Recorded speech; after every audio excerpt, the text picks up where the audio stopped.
Olá, boa noite. Você vai ver hoje no segunda edição o Rio Grande do Sul em estado de alerta. Em Ibarama, casas e lojas do centro da cidade foram invadidas pela água. Em São Cepé, a chuva provocou a interrupção do trânsito de veículos e pedestres em uma ponte. Em Vera Cruz, queda de raio provoca a morte de boi e vaca no meio de um pasto. Nesta edição, você vai acompanhar os prejuízos em Porto Alegre e a previsão completa do tempo para os próximos dias no estado. E ainda, no SBT Entrevista, eu converso sobre educação com o diretor regional do SENAC, José Paulo da Rosa. Mais de 100 mil alunos são formados a cada ano em cursos pelo Serviço Nacional do Comércio. O SBT Rio Grande, segunda edição, está no ar.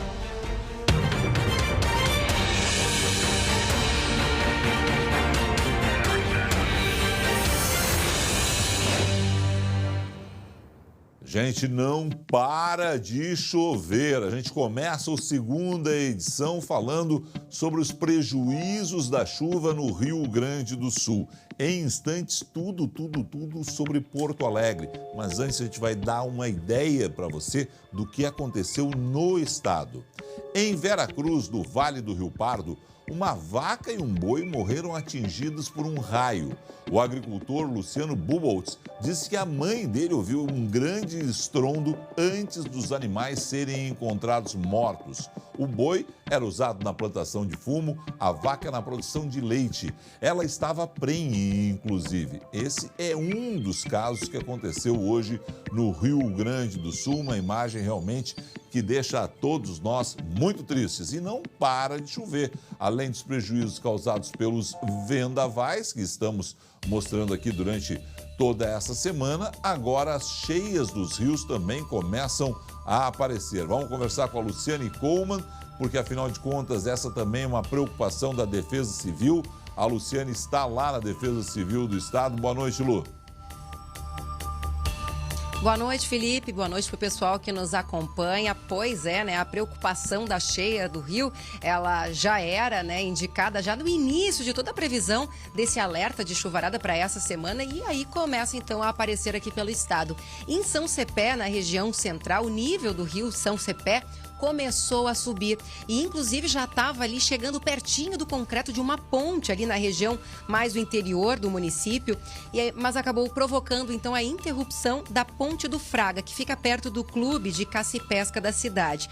Pela manhã a água já estava ali batendo no concreto, um produtor rural tentou arriscar e atravessar a ponte, ele estava com uma caminhonete, mas não conseguiu, teve que dar meia volta e por sorte não ficou empenhado, né? Então ali o trânsito na ponte foi interrompido, bloqueado, tanto para carros como para pedestres, até por uma questão de segurança, né? Tem muita correnteza ali no local.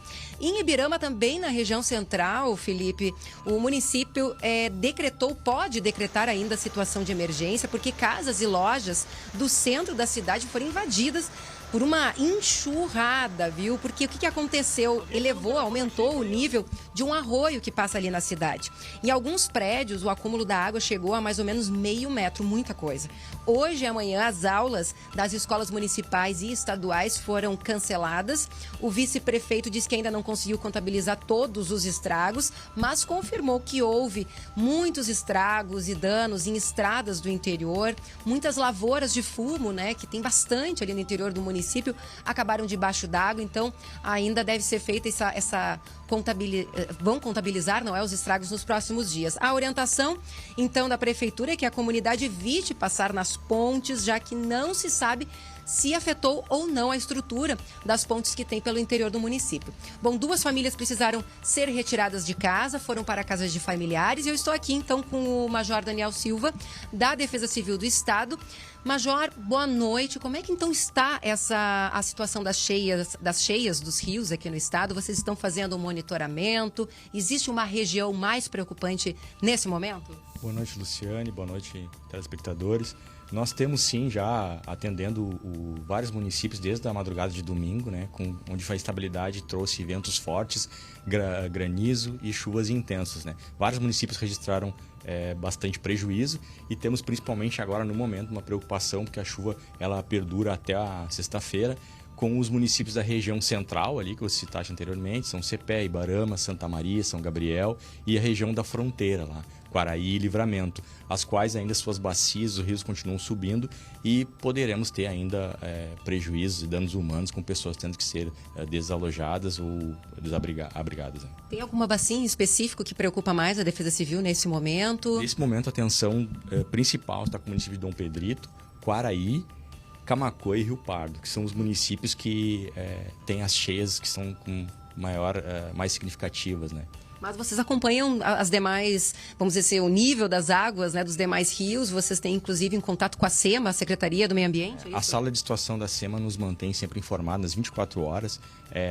Todo o andamento desse fenômeno, desse sistema que está sobre o estado agora, mostrando a instabilidade e identificando aí a possibilidade das cheias, né? Onde irão atingir quais municípios que devem ter mais atenção. Com relação Pelo relatório da Defesa Civil, o que mais tirou... Oi, Felipe, diga. Desculpe, Luiz, te interrompi, mas vamos lá. Com relação a desabrigados e desalojados, no que se refere às necessidades dessas pessoas e principalmente ainda em função, claro, a gente terminou aí uma campanha do agasalho recentemente, né? Quais são as necessidades da Defesa Civil para levar, né, alguma coisa para essas pessoas que passam por necessidades hoje? Nós já enviamos aí uma carga de ajuda humanitária já na segunda-feira e hoje foi outra, né? Durante o dia, onde nós atendemos sempre com roupas, cestas básicas, lonas, né? E isso tudo pode ser, sim, alcançado a Defesa Civil do Estado ou dos próprios municípios, né? Que com certeza será de grande valia para essas comunidades atingidas. Nós não temos ainda números significativos de pessoas desabrigadas e desalojadas, mas pessoas que não precisaram sair de casa, muitas delas, mas o transtorno já tem sido bem significativo. A gente tem aqui no relatório, né, 13 municípios atingidos, viu, Felipe? Uhum. E mais de 6 mil pessoas afetadas, mas aí inclui também vendaval, granizo, a chuvarada, enfim, diversos fenômenos climáticos que de alguma forma atingiram municípios gaúchos.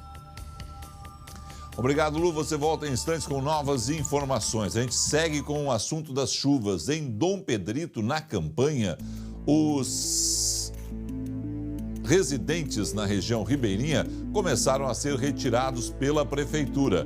A medida foi tomada por conta do nível do rio Santa Maria, que não para de aumentar. A gente vê aí imagens de Dom Pedrito. O rio está subindo rapidamente desde a manhã de hoje. Às 4h30 da tarde, o nível do rio já estava em 5,30 metros. Agora há pouco, em 5,50 metros, são 20 centímetros em pouco mais de 2 horas. Segundo a prefeitura, a expectativa é de uma enchente maior que a anterior. 6 famílias já foram retiradas de casa devido à cheia do rio. Outros moradores dos locais afetados estavam alojados em casas de familiares e amigos e serão mantidos nesses locais porque não tem como retornar para suas residências. Já em Nova Petrópolis, na Serra do Rio Grande do Sul, o Parque Aldeia do Imigrante foi o alvo da chuva. É um dos locais, dos pontos turísticos mais visitados da Serra do Rio Grande do Sul, o Parque Aldeia dos Imigrantes. Ele foi atingido pela tempestade desta tarde em Nova Petrópolis. Vários espaços foram atingidos. Por segurança, a administração do parque só irá retomar as atividades para visitantes na manhã, quinta-feira, às 11 da manhã. Em Nova Petrópolis ainda foram pelo menos 11 chamadas para os bombeiros só agora no final da tarde em função da chuva. A maioria dessas chamadas por árvores, bloqueando vias e também queda de postes. Ali próximo, em Gramado, também houve chamadas, mas por conta de casas destelhadas. É a Serra do Rio Grande do Sul, atingida fortemente pelas chuvas também, principalmente essa região das Hortênsias. A gente tem a informação, nesse caso, de Nova Petrópolis e Gramado. Eu volto a conversar com a Luciane Coman, porque tivemos novamente o registro de granizo em algumas cidades do Rio Grande do Sul. Em quantas especificamente, Lu?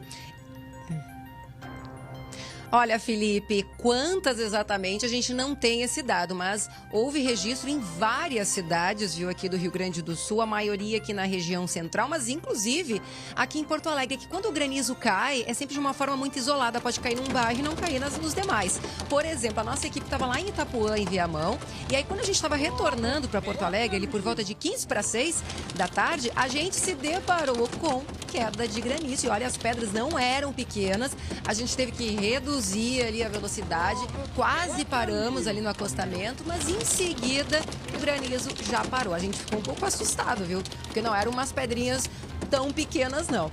Bom, na região central, onde a gente tem vários relatos, né, de queda de granizo, em Gramado Xavier, as pedras começaram a cair ali por volta das 5:30 da manhã, que é mais ou menos o horário das demais ocorrências de granizo no estado. Algumas pedras eram maiores que um ovo de codorna.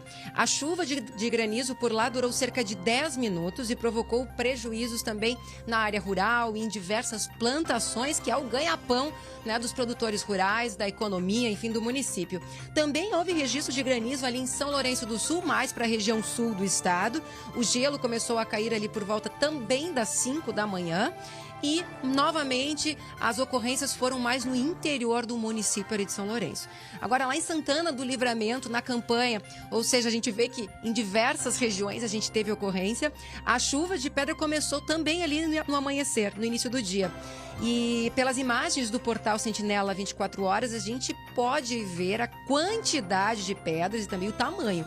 A precipitação ali durou em torno de 15 minutos, ou seja, muito tempo. O pessoal ficou bem assustado e o Corpo de Bombeiros da cidade não registrou nenhum chamado por causa do granizo, ou seja, felizmente ele não trouxe danos, mas com certeza o pessoal ficou bem assustado, viu, Felipe? A gente ali que estava na estrada ficou, porque a gente estava andando. Sim. E aí você vai andando contra o granizo, parece que vai quebrar o vidro. É só olhar, né? A imagem tá aí, o som, né? Olha, vamos aumentar o volume aí.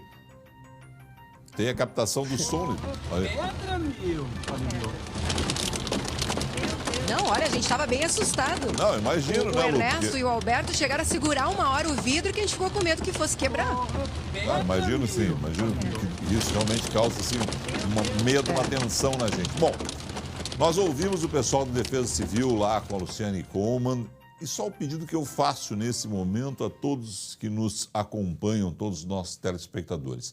Ainda não há um chamado para a solidariedade que deve vir em mais algum tempo, né? A gente espera, claro, que as chuvas cessem, não causem tantos prejuízos, mas há a situação de desalojados, desabrigados. Então todo mundo já vai cuidando aí em casa, já vai vendo aquela roupa que não doou na campanha do agasalho, aquele cobertor que está sobrando ainda, vai deixando meio de lado, que pode ter nos próximos dias, seguindo a chuva, e a previsão não é boa nesse caso, né, dessa necessidade de reforço de novas campanhas para essas pessoas desalojadas e desabrigadas. Até aqui o número é pequeno, o governo do estado tinha estocado cestas básicas e também, claro, itens como esse de roupas e cobertores, mas é sempre uma situação que a gente tem que ficar muito alerta em relação, né, às pessoas que vão sofrer ainda com a chuva no Rio Grande do Sul, tá certo? A hora de solidariedade, vamos ficar alerta, porque afinal de contas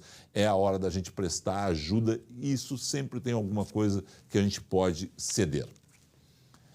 No SBT Entrevista de hoje, eu fui ao Senac, aqui em Porto Alegre, conversar com José Paulo da Rosa a respeito de um novo momento do Serviço Nacional do Comércio na área da educação e também, é claro, sobre um assunto que é da predileção dele. Afinal de contas, ele estuda muito educação em nível nacional e internacional. Confira a entrevista.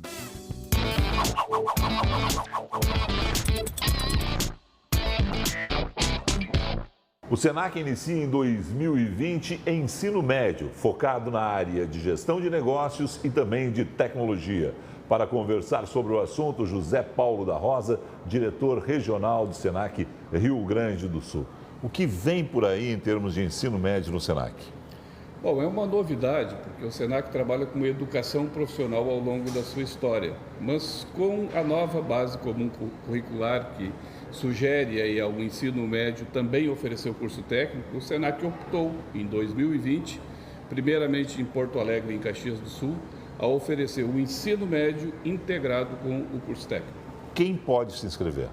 Qualquer pessoa que tenha os pré-requisitos, que tenha o ensino fundamental completo, mas especialmente os jovens que estão aí ingressando no ensino médio de qualquer região, de qualquer área, que queira vir aqui fazer, será muito bem aceito, será uma excelente opção. Quais são os diferenciais que vocês apresentam? Bom, uma é essa experiência que nós temos de mais de 70 anos em educação e educação profissional, e poder integrar o ensino médio com um curso técnico de informática para a internet, quer dizer, é um diferencial bastante interessante, mas especialmente a metodologia, o trabalho por projetos, a qualificação dos nossos professores, toda essa metodologia pedagógica que nós utilizaremos, que vai garantir que esse estudante permaneça até o fim e saia preparado para o mundo do trabalho, mas também para seguir na educação superior, se assim o desejar. Março de 2020 inicia o ensino médio no Senac. O que as pessoas devem fazer, onde devem procurar informações para saber tudo o que vai acontecer aqui? Aqui em Porto Alegre é no Senac Gestão e Negócios, dentro do Shopping Total, aqui em Porto Alegre. Não podem vir na nossa unidade aqui dentro do Shopping Total. Em Caxias do Sul, na nossa unidade lá em Caxias do Sul. Mas se entrarem no site do Senac, Senac RS, ali tem todas as informações também. Nós já estamos em fase aqui de divulgação, de captação, de matrícula. Então, quem tiver interesse pode vir até o Senac. E em março de 2020, certamente, nós teremos mais uma opção, dentre algumas boas escolas que nós temos aqui no estado, mas o Senac é mais uma opção para formar este profissional preparado para os desafios do futuro. José Paulo da Rosa, obrigado, sucesso. Eu agradeço, um abraço.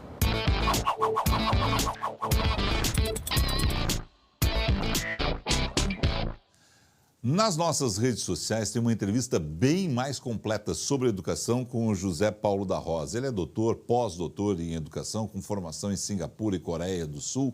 E lá, inclusive, pais, muitos conselhos para pais em relação aos filhos, de todos os tamanhos, mas principalmente dos pequenos e adolescentes, porque, afinal de contas, é uma preocupação constante da gente a educação dos filhos.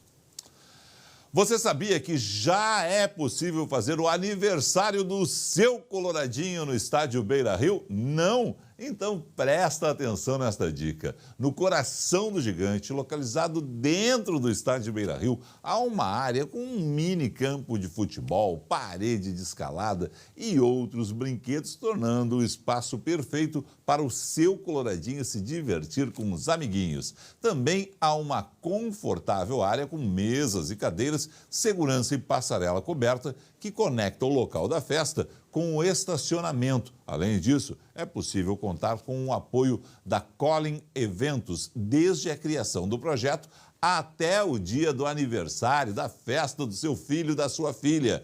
Entre em contato e agende uma visita pelo telefone 3268-1396 ou kids@colinevento.com.br. Vai ser muito legal a festa do seu Coloradinho, da sua Coloradinha, lá no Beira-Rio, hein? Ainda hoje, no segunda edição, vamos falar sobre a previsão do tempo. O último temporal derrubou 17 árvores em Porto Alegre. Em instantes, todas as informações sobre o que vem por aí, direto da Defesa Civil com a Luciane Coleman.